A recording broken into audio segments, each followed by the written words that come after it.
सभापति जी, किसी भी देश को विकासशील से विकसित की जो यात्रा होती है उसमें जन कल्याण के कामों का अपना महत्व है, लोक कल्याण के कामों का अपना महत्व है, लेकिन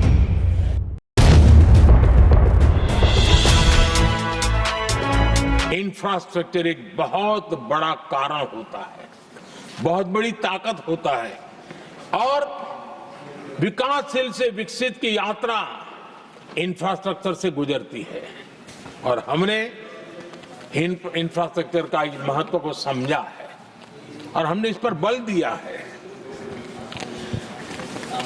और जब इंफ्रास्ट्रक्चर की बात होती है तो ये भी जरूरी है कि वो समय सर पूरे हो, जिसकी हम कल्पना करें, योजना करें, आवश्यकता समझे, लेकिन लटके रहे तो उसका फायदा नहीं मिलता है, उससे टैक्सपेयर का पैसा भी बर्बाद होता है और देश उस लाभ से वंचित रह जाता है, अनेक सालों तक इंतजार करता है, उसका बहुत बड़ा भारी नुकसान होता है जिसको शब्दों में गिना नहीं जा सकता है।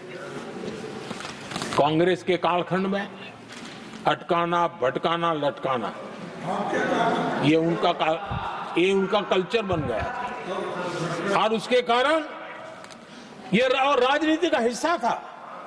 किस प्रोजेक्ट को करने देना, नहीं करने देना, उसमें राजनीतिक तराजू रहता था। सबका साथ सबका विकास का मंत्र नहीं होता था। एक भी नहीं होना।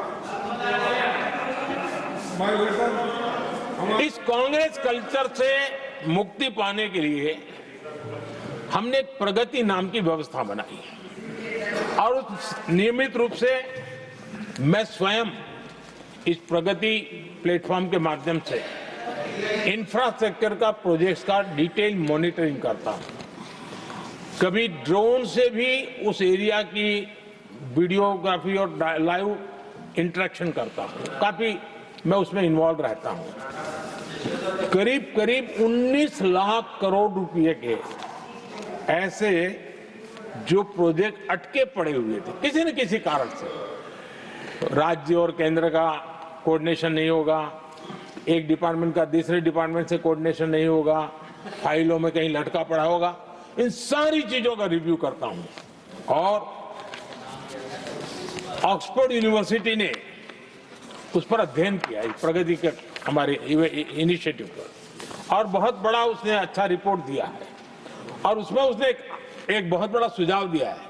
उसने कहा, प्रगति के इनिशिएटिव के बारे में कहा है, उन्होंने कहा प्रगति के अनुभवों से सीखते हुए अन्य विकासशील देशों के पास भी इंफ्रास्ट्रक्चर के विकास में क्रांति लाने का एक मूल्यवान अवसर है। ये प्रगति को सभी डेवलपिंग कंट्रीज के लिए उन्होंने सुझाव दिया। पहले काम कैसे होते थे, मैं तथ्यों के साथ कोई उदाहरण देना चाहता हूं ताकि पता चले कि कैसे देश को नुकसान किया गया है। मैं ये नहीं कह रहा हूं हर कुछ एक ही व्यक्ति ने जानबूझ के किया होगा, लेकिन कल्चर डेवलप हो गया और उसका परिणाम हुआ। अब देखिए उत्तर प्रदेश में हम एग्रीकल्चर, किसान, भाषण तो बहुत बढ़िया दे देते हैं, अच्छा लगता है, भड़काने का काम करने में क्या जाता है, कुछ इन्वेस्टमेंट तो है ही नहीं, भड़काते रहो दुनिया को, कोई काम तो करना नहीं है। उत्तर प्रदेश में कृषि के लिए एक अहम योजना थी, सरयू नहर परियोजना। सरयू नहर परियोजना 1972, सोचिए साहब, 1972 में स्वीकृत हुई थी, 5 दशक तक लटकी रही। 1972 में जिस योजना को सोचा गया, योजना बनी, फाइल पे स्वीकृत हो चुकी, 2021 में हमने आकर के इसको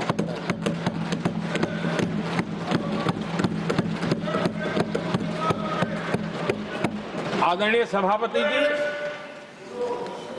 जम्मू कश्मीर की Udhampur Srinagar Baramulla rail line Udhampur Srinagar Baramulla rail line in 1994 में स्वीकृत हुई थी।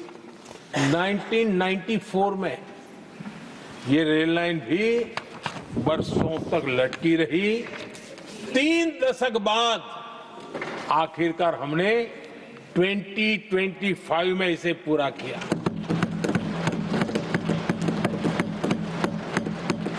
आदरणीय सभापति जी, ओडिशा की Haridaspur Paradip rail line, Haridaspur Paradip rail line 1996 में स्वीकृति हुई थी।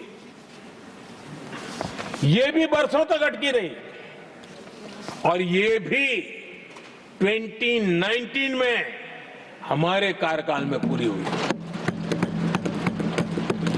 आदरणीय सभापति जी, असम का बोगीबील ब्रिज 1998 में स्वीकृत हुआ था। ये भी हमारी सरकार ने 2018 में पूरा किया। और मैं ऐसे आपको सैकड़ों उदाहरण दे सकता हूं। अटकाना, लटकाना, भटकाना, ये कल्चर कितने देश को बर्बाद किया है, सैकड़ों उदाहरण दे सकता हूं। आप कल्पना कर सकते हैं, कांग्रेस ने अपने कार्यकाल में देश के लिए, देश जिसके लिए हकदार था, जो होने की संभावनाएं भी थी, इस प्रगति का न करते हुए कितनी बर्बादी की है, इसका आप अंदाज लगा सकते हैं। इंफ्रास्ट्रक्चर प्रोजेक्ट्स में